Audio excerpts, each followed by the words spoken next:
chuchinguismo político. Chuchenga, diputado, chuchenga. Si va a ser por nosotros que este país se puede ir a la mierda. Y en lugar de ponerle Instituto Nacional de las Mujeres, ponerle Instituto Nacional de las Lesbianas. No tengo dinero ni nada que dar.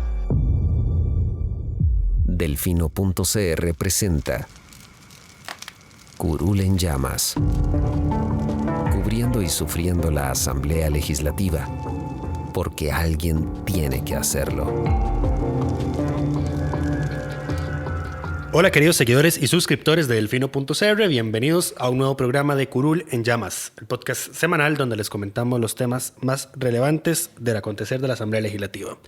Les saluda Luis Madrigal desde el 1 de mayo del 2020, feriado, pero aquí estamos, en compañía como siempre de... May, espero que todas y todos estén bien.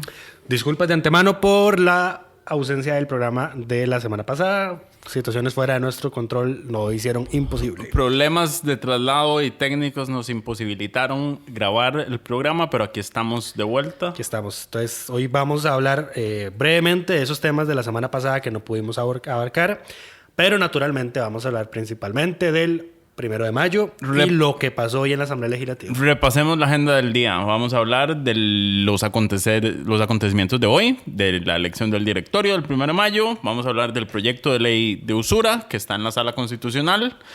Vamos a hablar del proyecto de temas municipales para atender la emergencia de COVID-19. Vamos a hablar del proyecto de precios de combustible, que fue uno de los que se aprobó mientras no estuvimos la semana pasada. Y de algunos otros temas varios. Pero empecemos de una vez con el directorio legislativo. Pero bueno, 1 de mayo. Y yo tengo desde el gobierno de Laura Chinchilla de ver los 1 de mayo. Es el 1 de mayo más extraño que he visto que recuerde. Supera mucho, por mucho, el 1 de mayo del 2011, que para los que no lo recuerdan, fue cuando Liberación Nacional quería dejarse la presidencia del directorio en una elección donde había menos de 30 diputados presentes. Wow. Después de que la oposición rompiera el quórum. Este 1 de mayo fue extraordinario en todo el sentido de la palabra. Creo que ha sido uno de los más rápidos en asunto de elección de puestos, o sea que ya las negociaciones solo hubo dos momentos que vamos a mencionar ahora, pero todo lo demás corrió bastante, ¿cómo se dice? Fuera de lo común. Se sesionó en el Museo de los Niños, no en la Asamblea.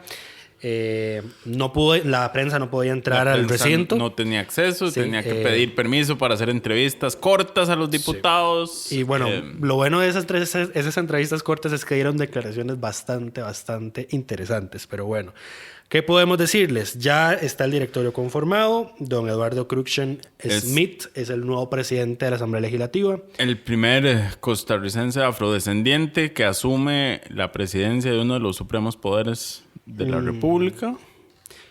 Te fuiste bastante. Espero que tengas fact-chequeado eso. Nada más. Yo me arriesgaría nada más a decir que es el de la Asamblea primer presidente Legislativa. de la Asamblea Legislativa, sí. A ver. Pero bueno, el del Tribunal Supremo de Elecciones, no. No hay. De la Corte tampoco. Yo creo que la Corte alguna vez es electo a algún magistrado afrodescendiente. Sí. No tengo el dato en este momento, pero de los presidentes sé que no. Presidente tampoco. El presidente de la República tampoco presidente de la República tampoco. Entonces sí, es probable que también sea el primer afrodescendiente, no es el presidente de un supremo poder. Presidente, no es el primero en ejercer, porque claramente doña Epsi le ha tocado en más de una ocasión, ante ausencias de Carlos, ser la presidenta interina, pero sí el primero electo como presidente propiamente. Sí, entonces tenemos a don Eduardo, presidente, de vicepresidente a don Jorge Luis Fonseca. Según decían en Twitter, el primero en Latinoamérica en asumir un congreso. Sí, pero ese dato no lo he chequeado. No, pero es que entonces aquí no lo he chequeado. Aquí entra la discusión de qué entendemos por Latinoamérica. Latinoamérica continental. Porque, eso es otra cosa. Porque en las islas claramente la historia es otra. Pero bueno, dejando de lado. Déjame terminar la lista de los electos. Exacto. Jorge Luis Fonseca de Liberación, vicepresidente. Primera secretaria, Ana Lucía Delgado, también de Liberación Nacional. Segunda secretaria, María Vita Monge, de la Unidad Social Cristiana, y ahorita vamos a ampliar un poquito en esto. Primer prosecretario, don Carlos Avendaño, también de Restauración. Y segundo prosecretario, don Otto Roberto Vargas Víquez. Incidente relevante número 1, la elección de doña María Vita. Antes de eso hay un incidente relevante número 1. tras la elección de don Eduardo, el jefe de fracción, el nuevo jefe de fracción del PAC, Enrique Sánchez, anuncia que no van a aspirar. Es que a eso iba. No, iba. Ese era el primer incidente relevante. Vamos por el orden. Ok. Anuncia que el PAC renuncia a la posibilidad de ser parte del directorio. Entiéndase. Renuncia a la segunda secretaría que le correspondía por la rotación. Que era la que le tocaban. Y entonces aparece el nombre de María Vita Monge Granados. María Vita Monge Granados, diputada del PUSC, pero que ustedes recordarán, o tal vez no recuerden, pero que después de la debacle del 1 de mayo del año pasado, que el PUSC salió como el más grande perdedor y posteriormente se ratificó en las presidencias y secretarías de las comisiones, María Vita fue de las pocas diputadas del PUSC que mantuvo la presidencia de la comisión que tenía, que es la de... No creo que no era presidencia, sino que la pusieron de secretaria, que es un puesto relevante, en la comisión de hacendarios, que es la que ve los presupuestos de la República. Estaba Ana Lucía Delgado de presidenta y María Vita Monge de secretaria. Se me fue el detalle, pero sí recuerdo que ella fue de las que no salió tocadas, digamos, en medio de la masacre que le hicieron al PUSC en comisiones el año pasado. Sí, eso es cierto. Y aquí está la situación. Bueno, nos despertamos, al menos yo me desperté, con el anuncio de que ya había un acuerdo entre Restauración, Liberación y el PAC para conformar el directorio de este año y la agenda de trabajo, los elementos de la agenda de trabajo de este año. Ha habido mucha crítica, tanto desde los simpatizantes del PAC, de que el PAC esté haciendo acuerdos con una fracción conservadora como lo es Restauración, y también viceversa, de Restauración que estén haciendo acuerdos con el PAC. Aquí hay dos cosas interesantes que resaltar. Primero, en política no quedan espacios vacíos. Y esto el PUSC ya es el segundo año que el PUSC, por así decirlo, la fracción lo ve. Total. Si el año pasado se cerraron en su idea de no querer al PAC en el directorio, pues quedaron fuera. Si este año también fueron con lo mismo, quedaron fuera. Y pasó lo que pasó. Segundo, si uno se pone estrictamente a revisar los antecedentes de lo que ha hecho Restauración a nivel de cosas conservadoras o no, uno puede ver que Restauración ha sido mucho menos conservador que los diputados que se fueron a Nueva República. Sí. Ejemplo número 1. Ningún diputado de Restauración firmó la carta a la Sala Constitucional para posponer el matrimonio igualitario antes de las elecciones del 2022. Han hecho otras movidas en otros temas, pero, por ejemplo, en eso, se ha dicho, por ejemplo, entre corrillos de que cierto grupo quiere insistir con eso en la sala, Restauración no se sumó. Y segundo es que Restauración, a diferencia del otro bloque, sí se le han aprobado proyectos de ley y proyectos de ley relevantes. Por ejemplo, el del retiro del FSL, del Fondo de Capitalización Laboral, ahorita fue una idea de ellos. El proyecto de lo de las pensiones de lujo, el más reciente que se aprobó y que ahora está en sala constitucional, es un proyecto de ellos también. Sí, además es una fracción constructiva es una fracción que permite negociar y con la que se permite construir acuerdos. Es una fracción más política y menos kamikaze que los de Nueva República. Ahora, también hay que reconocer que estas críticas, para ser consecuente, había que hacerlas desde el año 0, porque Carolina llega con los votos de Restauración. Sí, digamos que la conclusión de ese acuerdo firmado en el primer año. Exacto, es que digamos quejarse porque el PAC vote por Cruikshank, de esto había que quejarse en 2018 cuando se eligió a Carolina. Y ahí nadie se quejó. Porque porque eran los conservadores votando por Carolina. Es lo mismo llegar con votos conservadores que votar por un conservador bajo un acuerdo de que esto es lo que va a pasar. Correcto, digamos. Que lo diga es exactamente lo mismo. Y aún así, digamos, con el retiro del PAC, del directorio legislativo, lavan un poco la cara porque no van a estar ahí sentados. Sí. Vamos a ver qué es... que aquí hay que analizar los mensajes políticos que se dan. Es una patada en el trasero al PUSC, porque el PUSC estuvo siempre con la idea de sacar al PAC del directorio. Inclusive, es que el PUSC no lo quería ahí.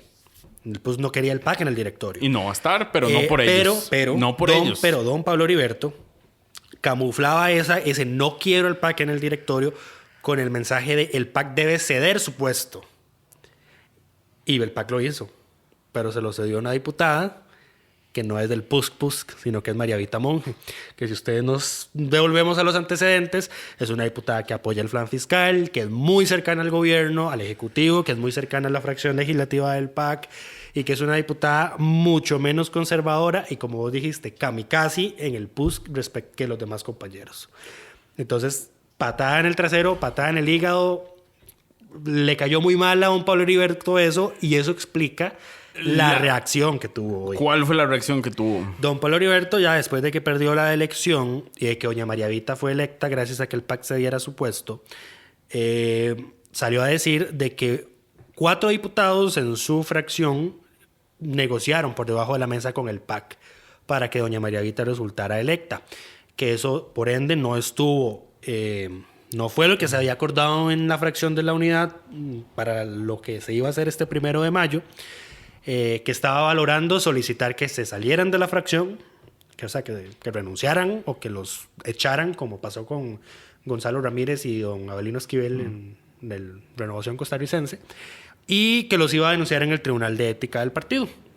Doña María Vita Monge, muy elegantemente, le dijo a los medios de comunicación: lo que está haciendo Pablo Heriberto es un berrinche, con esa palabra, y es un mal perdedor.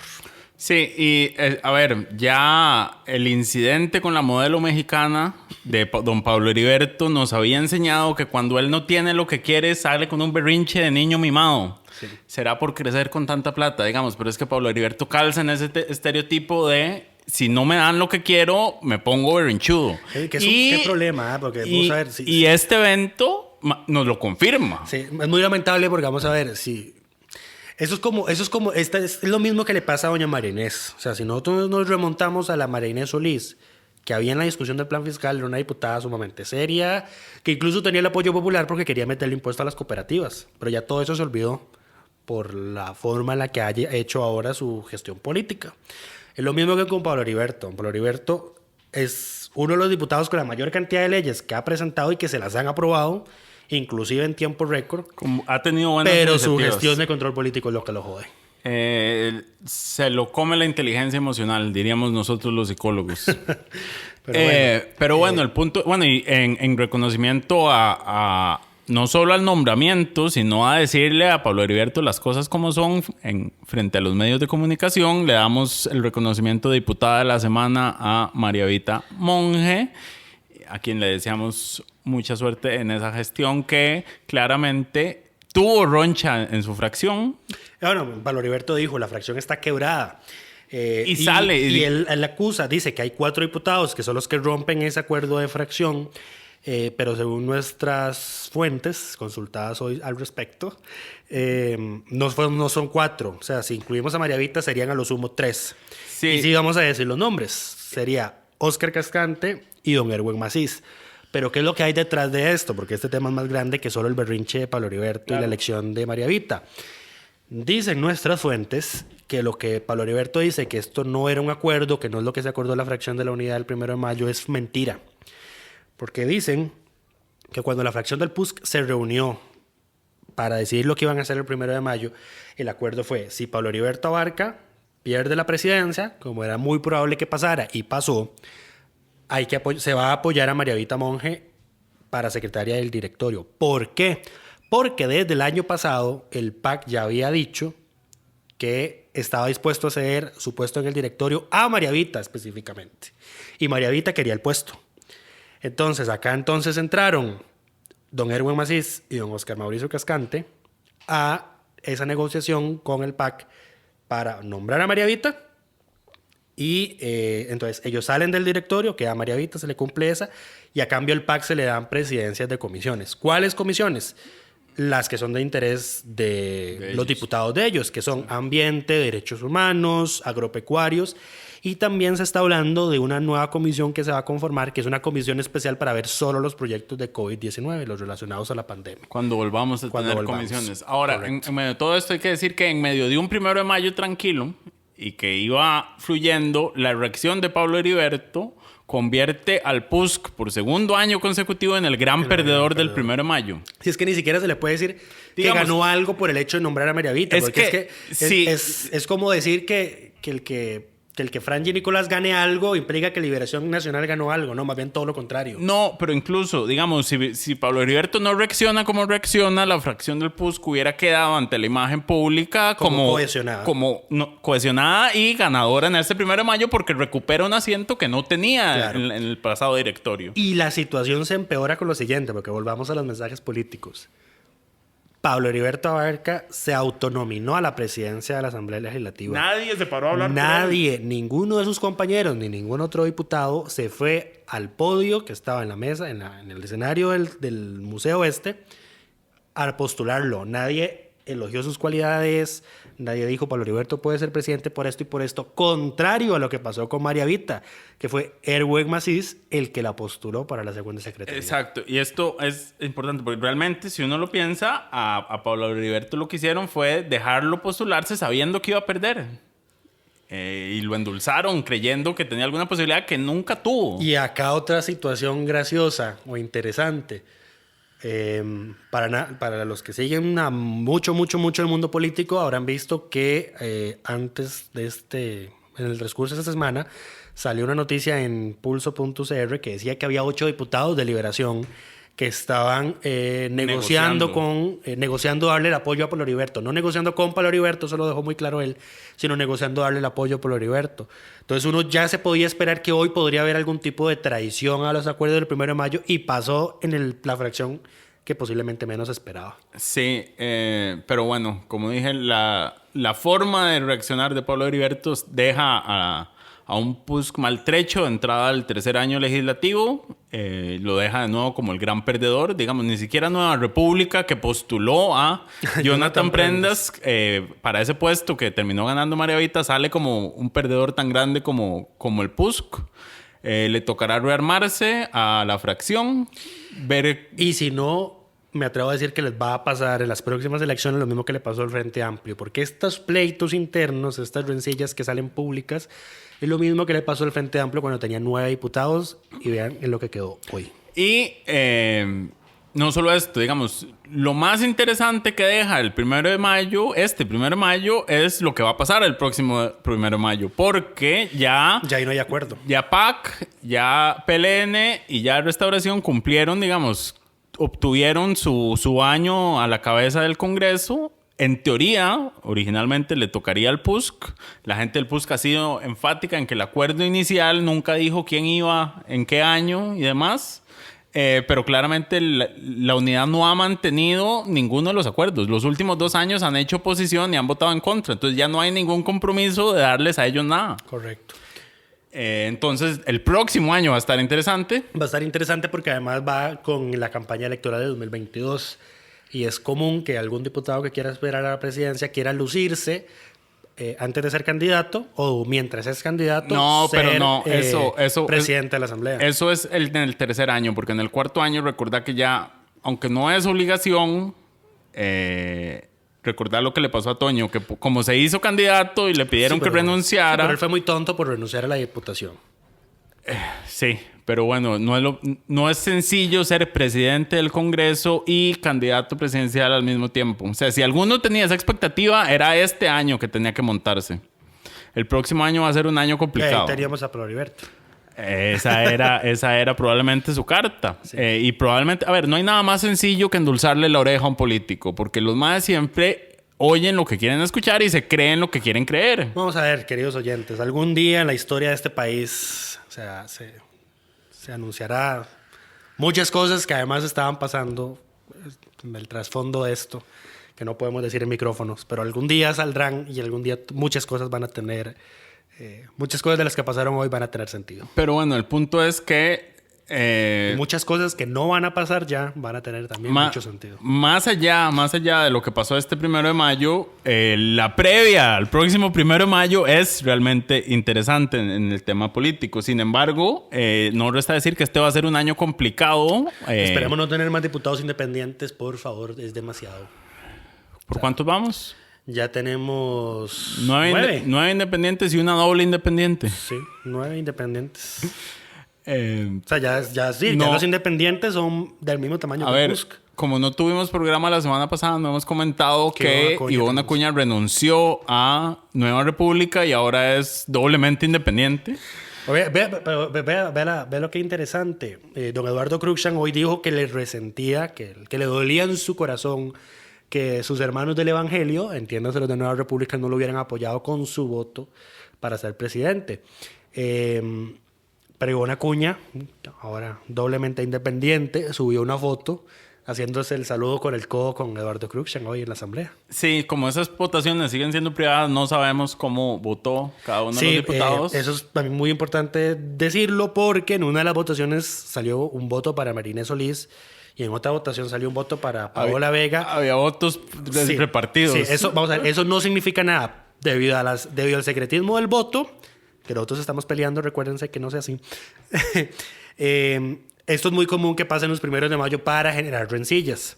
Claro, Entonces, o sea, el único que tenemos claro que votó por sí mismo, porque lo anunció y dijo que lo iba a hacer, es José María Villalta. Eso es lo que único. votó para sí mismo en la presidencia. Correcto. Todos los demás son otros votos que la gente tira nada más para generar rencillas. Lo mismo que cuando escogieron cuando reeligieron a la Contralora, que había un voto para un Eric Estel. O sea, no hace falta tener 2 dedos de frente para saber a quién se están refiriendo, pero bueno. Pero bueno, tampoco significa que él haya votado por sí mismo. Tampoco. Pudo haber sido algún otro diputado bromista. Conociéndolo, uno podría decir hay un 80% de probabilidad, pero también puede haber sido También un puede haber bromista. sido alguien más. Pero bueno, eso es lo que nos deja de momento el 1 de mayo. No nos queda más que desearle a todas las personas que resultaron electas la mejor de las suertes, ya que el año va a estar complicado. Esperemos que la salud de don Eduardo Cruikshank no tenga sufra otro los problemas que tuvieron. Él fue de los 3 diputados que tuvo más ausencias. Hay que señalar que en la legislatura que acaba de terminar hubo bastantes ausencias concentradas en 3 diputados, todos con justificación. Don Víctor Morales Mora, que por ser ministro de la presidencia estuvo ausente en 125 sesiones. De las 201 que estaban programadas. Doña Frangi Nicolás, que por su licencia maternidad estuvo ausente en 94 de las 201 sesiones. Y don Eduardo Cruikshank, que tuvo problemas de salud durante un lapso de tiempo a finales del año pasado y estuvo ausente en 63 sesiones de esta legislatura. El diputado que tuvo menos ausencias fue Pedro segundo año Muñoz. consecutivo. No faltó a ninguna, ni siquiera a las que no se tuvo quórum. Y le sigue José María Villalta, que tuvo 5 ausencias, y hay un empate en el tercer lugar entre Laura Guido y Walter Muñoz, que tienen solo 6 ausencias. Vale mencionar también, ahora que estás hablando de los resultados de este año, recordemos que los años en la Asamblea van del 1 de mayo al 30 de abril del año siguiente. Entonces, hoy estamos empezando el tercer año de labores de la Asamblea. Durante el segundo año, durante la presidencia de don Carlos Ricardo Benavides, se aprobaron 161 proyectos de ley en segundo debate. Es la cifra más alta en 18 años de los 20 que se tienen registros de cantidad de proyectos aprobados en la Asamblea Legislativa, solamente superado por las 176 leyes que se aprobaron en el periodo 2001-2002, que es un periodo previo al multipartidismo, y era un directorio enteramente controlado por la Unidad Social Cristiana. Y ahora ustedes dirán, cantidad no es lo mismo que calidad, pero tenemos que por lo menos más de la mitad de las leyes que se aprobaron durante la presidencia de don Carlos Ricardo se pueden considerar leyes sustantivas. Una ley sustantiva es aquella que Amplía los derechos de la población, tiene un impacto nacional o aumenta las potestades del Estado en áreas importantes del desarrollo humano. Y esa clasificación viene Del Estado de la Nación. Muchas gracias. Nada más para que todos estén enterados todos de estén que no son enterados, criterios subjetivos nuestros, por lo menos los que utilizamos para clasificar las leyes o los proyectos de ley de esa forma. Fueron 81 de 161 leyes tienen esa condición, que es el 50,3%. Es bastante, porque siempre hay mucho chayote. O sea, que a muchos oyentes no les gusta ese término. Mucho... Es más, vos mismo me has regañado por usar ese término. sido Pero regañado. discusión para otro momento, pero bueno. Yo lo regaño si se pone en escrito, pero uno hablando puede decir lo que quiera. De esas 81 leyes importantes, solo 15 no tenían una fuente de financiamiento para los gastos que estaban creando. Eso es Que es el importante. equivalente al 18,5%. Muy importante, especialmente con la discusión de la deuda del Estado con la Caja, que si uno se va a los registros, y acá nota aparte para hacerle shade al impresentable de Jonathan Prendas, que se puso a divulgar información falsa sobre la deuda del Estado con la Caja, diciendo que el Estado estaba secuestrando las cuotas obrero-patronales para pagar salarios de la UPAD, entre otras estupideces. Eso no es así.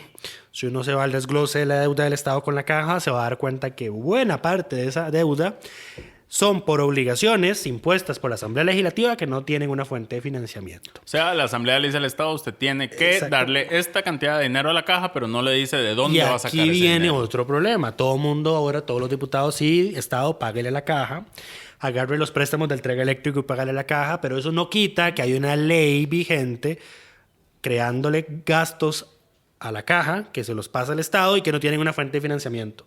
Bajo el supuesto de que todos los créditos que están pendientes se usen para pagarle a la Caja, esa deuda reaparece al día siguiente porque la ley sigue sin tener una fuente de financiamiento. Y ahí está el problema.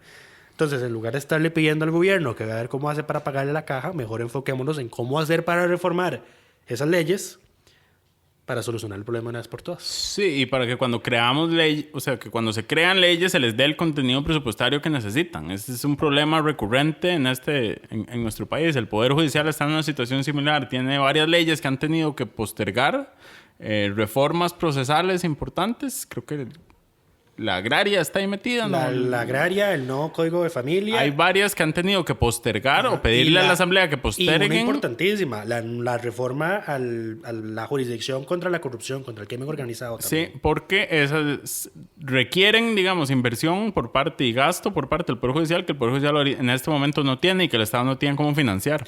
Sí. Pero bueno. Y ya por último, para cerrar ya esta sección, vale mencionar que la mayoría de los proyectos que se aprobaron durante la presidencia de don Carlos Ricardo Benavides tuvieron una votación unánime de todos los que estaban presentes. Entonces, solo 37 de las 161 leyes no se aprobaron por unanimidad. Eso es el 22,9%. Es una cifra ligeramente mayor a las 15 leyes que se aprobaron sin unanimidad durante la presidencia de doña Carolina Hidalgo. Y esto puede explicarse principalmente debido al temperamento de don Carlos Ricardo, que aunque es muy conciliador, él tuvo la visión de, ok, estás en contra, vota en contra, pero no jodas, no congeles el proyecto, deja que se vote. Que tal vez doña Carolina, por creo que su profesión es de mediadora. Ella es abogada, pero ha ejercido Ajá. como mediadora. Entonces, ella buscaba más que todo proyectos en los que todos estuvieran de acuerdo. Y ahí está esa discusión. Entonces, las leyes más divididas, la ley de huelgas que él mismo propuso, Sí. se aprobó con 35 votos a favor, 3 en contra y 9 ausencias. Y la ley para la reivindicación de la autonomía y la libertad del proceso de divorcio, que es el divorcio unilateral, que se aprobó con 33 votos a favor, 3 en contra y 11 ausencias. Son las dos leyes más divididas aprobadas. Otro detalle curioso. Hoy estuvieron los 57 diputados presentes. Manda huevo. Algo que no sucedía desde el 2 de mayo del año anterior. Sí. O sea, de las 201 sesiones que se tuvieron, solo en 2 ocasiones estuvieron los 57 diputados presentes. El 1 de mayo para la elección y el 2 de mayo para el mensaje del presidente. Exacto. A ver, y con esto no quiero menospreciar el trabajo que algunos diputados hacen. Es cierto, hay diputados que trabajan más horas, digamos, que una jornada normal, pero hay otros que no aparecen, digamos. Sí.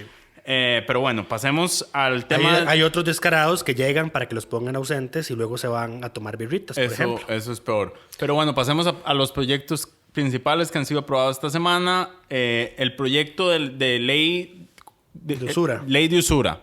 A ver, este proyecto ha venido siendo discutido ya por largo tiempo. Por fin se logró que se fuera aprobado en primer debate. Sin embargo, se detuvo la discusión y votación en segundo debate porque se presentó una consulta a la Sala Cuarta. Se presentó una consulta facultativa a la Sala Constitucional, Constitucional para que no me por regañen los parte de abogados. 10 diputados. Detalle curioso, tenían 11 firmas. Walter Muñoz y doña Patricia Villegas, del PIN, retiraron sus firmas después de que se entregara el escrito a la sala. Sin embargo, el diputado Óscar Cascante apareció de la nada porque ni siquiera había llegado al plenario esos días y firmó y dio la 10ª firma. Entonces la sala aceptó la consulta y ahora hay que esperar aproximadamente un mes y medio a que la sala responda sobre este tema. Datos interesantes de esto. El escrito que se le presentó a la sala no lo redacta un diputado. No lo redacta el asesor de un diputado, lo redacta ahorita se me escapa el nombre, lo redacta un abogado que es hijo de un abogado constitucionalista. El hijo de Rubén Hernández. Que recientemente don Rubén Hernández publicó, por ejemplo, en La Nación un artículo que decía que la moratoria a los alquileres era inconstitucional, entre otras cosas. No se sabe si a ese señor le pagaron por hacer ese escrito. No se sabe, no se sabe si los diputados fueron los que le dijeron a él que lo escribiera. O si fue alguien más, como la Asociación Bancaria Costarricense, por ejemplo. Lo cual no sería nada raro. Lo que no sería nada raro. Es que, o sea, si ustedes ven el documento, yo en el momento en el que vi el documento, yo dije, esto no lo escribió ni un diputado, ni el asesor de un diputado. Entonces uno se va a los metadatos del proyecto y sale un nombre y usted lo compara con la planilla de la Asamblea y no hay nadie. Y luego va a la página del servicio del registro civil y resulta que es hijo de un abogado constitucionalista. Esas cosas que pasan en la Asamblea. Pero bueno, el tema de fondo es que el proyecto que ponía un límite de 39% para tarjetas y créditos mayores a 675,000 colones. Y un límite de 55% para créditos para menores. Microcréditos, correcto. Exacto. Microcréditos, entendámoslo como créditos inferiores a 675,000 colones, más que todo que son para comprar electrodomésticos, etcétera. Para que la gente de ahora en adelante no tenga que pagar 5 veces un electrodoméstico que compra a pagos. Uh-huh. Pero bueno, hay alegatos tanto de fondo, descaradísimos, por ejemplo, como que sancionar la usura crediticia violenta la libertad de comercio. O sea, la libertad de comercio ¿cómo tiene uno el tupé de ir a decirle a la Sala Constitucional que la libertad de comercio sirve hacer un delito? No, por favor. Y otros como vicios de procedimiento que sí serían vinculantes, y ahí sí hay un peligro, porque este proyecto fue dispensado todos los trámites, incluida su publicación y tiempo de espera. Y también están alegando que no se hicieron las consultas obligatorias. Eso también es falso, ya lo vimos con el plan fiscal. Sí se consultó. Ellos mismos adjuntaron en el escrito las respuestas a las consultas que se hicieron. A ver, este proyecto sí fue ampliamente discutido y publicado. Sí, por favor. Aquí lo que están haciendo claramente es alargar para por lo menos este mes y medio que queda, poder engatusar a la mayor cantidad de gente posible con préstamos de tasas altas. A ver, y es que además es descarado porque claramente hay un montón de gente en ese momento que está escasa de liquidez y está dispuesta a aceptar cualquier tipo de tasa para tener una liquidez para subsistir. Bueno. Es un descaro, digamos, de parte de la asociación bancaria. Sí. Pero bueno, a la sala un mes, ya veremos qué pasa. Un mes mínimo, ¿verdad? Porque tenemos, por ejemplo, ahora el proyecto de pesca de arrastre que ya tiene meses de estar en la sala y no nada que sale. En realidad es un mes máximo, pero la sala aplaza ese periodo. Es más, al proyecto de pesca de arrastre le metieron una segunda consulta. Entonces el plazo de un mes para que la sala responda ni siquiera ha empezado a correr. Sí. Para que nos demos cuenta. Pero bueno. El otro proyecto polémico aprobado, este sí fue votado aprobado esta semana, fue el proyecto que tiene un nombre muy bonito que dice como ayuda a las municipalidades para atender el COVID-19. Sí. Básicamente el proyecto... Sí, no. O sea, no es lo que hace el proyecto... A ver, el principal golazo... Hay dos proyectos con ese mismo nombre casi que igual, que es demasiado descaro. El principal golazo de este proyecto que dejaron pasar porque nadie quiso atajarlo fue que libera de forma permanente a las municipalidades de cumplir con la regla fiscal. Bueno, aquí hay que decir que doña Yorleni León de Liberación Nacional dio la pelea para que no se les excluyera. Pero solo tuvo el apoyo de 3 diputados. Ella, don Pedro Muñoz y doña María Vita Monge. Fueron los únicos. Era lo responsable, se podía hacer una excepción temporal en medio del marco de emergencia, pero... ¿Qué es lo que quería doña Yorleni? Pero insistieron, digamos, y permaneció la tesis de que las municipalidades salgan en medio de esta crisis de la regla fiscal. Le están haciendo caso omiso a la Contralora que acababan de reelegir. Sí. O sea, fue el mismo día. La reeligieron. La reeligieron. Y ese mismo día aprobaron el proyecto en primer debate. Aprovechemos para hacer el comercial. Esta semana se religió a la Contralora. Doña Marta Costa seguirá en el puesto por los próximos 8 años, en lo que fue un resultado contundente, según las propias palabras de Carlos Ricardo Benavides. En la primera votación tan contundentes son los informes de doña Marta, pero nadie le hace caso. En en la primera votación obtuvo 43 votos. O sea, fue un resultado incuestionable. Y aún así decidieron pasarle por encima a su criterio y pasarle por encima al criterio del Banco Central. Y al del ministro de Hacienda. El del ministro de Hacienda, pero el Banco Central fue probablemente el más, no sé si contundente sea la palabra adecuada. Es que vamos a ver, la Contraloría, porque no fue doña Marta en específico, pero sí fue la Contraloría como institución, destruyó el proyecto antes de que se presentara formalmente, porque le mandaron el borrador y les dijo, esto está mal, esto está mal, esto está mal, esto está mal. Y lo presentaron igual. Luego, bueno, ya el día, faltaban pocos minutos para que lo aprobaran en primer debate, llega el criterio del Banco Central y dice, esto está mal, esto está mal, esto está mal, esto Sí, está mal. Y el Banco Central dijo básicamente que sacar a las municipalidades de la regla fiscal es contrario a la lógica y a la estabilidad fiscal. Sí, aquí hay una cosa que mencionar. Se excluyen permanentemente de la regla fiscal, pero alguien les llevó el santo de que por lo menos tuvieran la delicadeza de poner de que las transferencias que van a recibir las municipalidades desde el gobierno central sí queden sujetas a la regla fiscal, porque es que no, el asunto, como lo dijimos en el podcast último, no se limita a decir las municipalidades reciben sus propios sus ingresos y entonces la regla fiscal es una estupidez.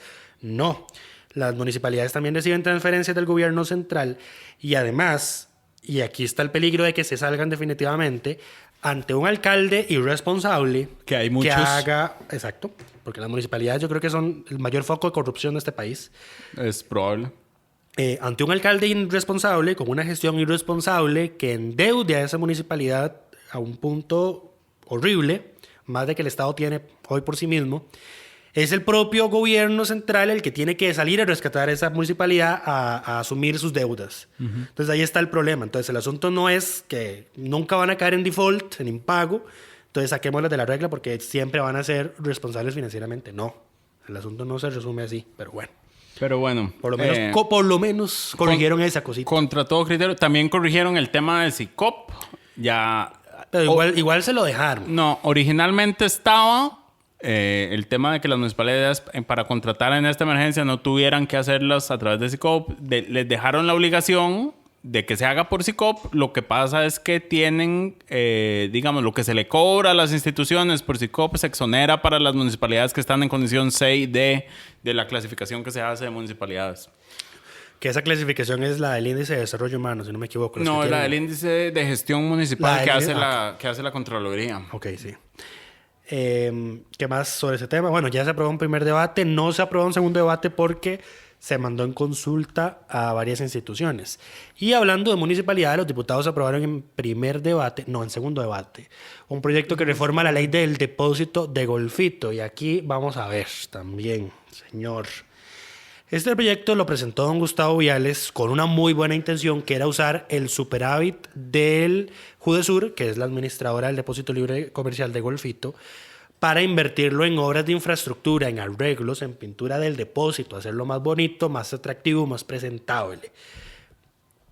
Llegaron los alcaldes de la zona sur, los que están en el ámbito de aplicación de Judesur, y dijeron, no, mejor denos esa plata para que hagamos contrataciones, para que paguemos salarios, gastos administrativos.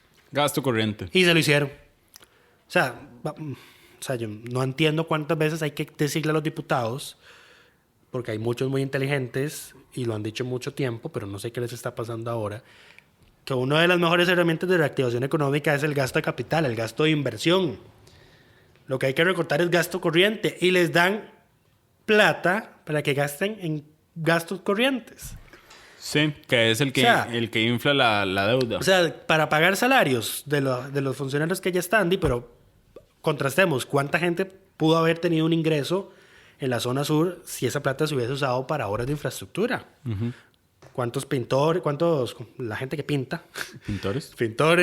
¿Cuántos arquitectos o albañiles? Eso, porque había que hacer arreglos. O sea. Sí, el proyecto originalmente era una buena idea, pero sale como muchas cosas en la asamblea con golazo. No debería llamarse el fortalecimiento del depósito comercial de Golfito, porque ya no lo van a fortalecer ni en su imagen ni estructuralmente.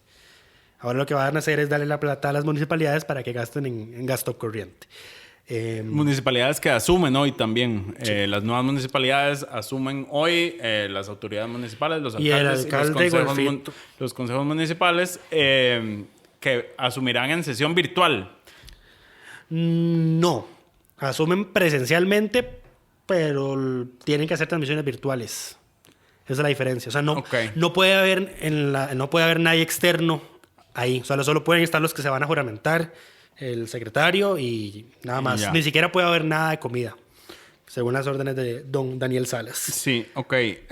Seguimos otros 2 proyectos que fueron aprobados en estas semanas. Es primero la reforma al tope mínimo de los precios de combustible para generar recursos adicionales. Eso fue la semana pasada que no pudimos grabar. Ese fue la semana pasada que no pudimos grabar. El proyecto lo que hace es fijar un precio del combustible para que deje de bajar, a pesar de que el precio del petróleo en el mercado internacional ha estado bajando significativamente, de forma tal que los recursos excedentes, digamos, entre el precio que sería real y el precio fijado, se usen para el bono proteger. Y aquí está el detalle. La última vez que les hablamos de este proyecto, les habíamos dicho que gracias a nosotros habían corregido los diputados un error en el texto.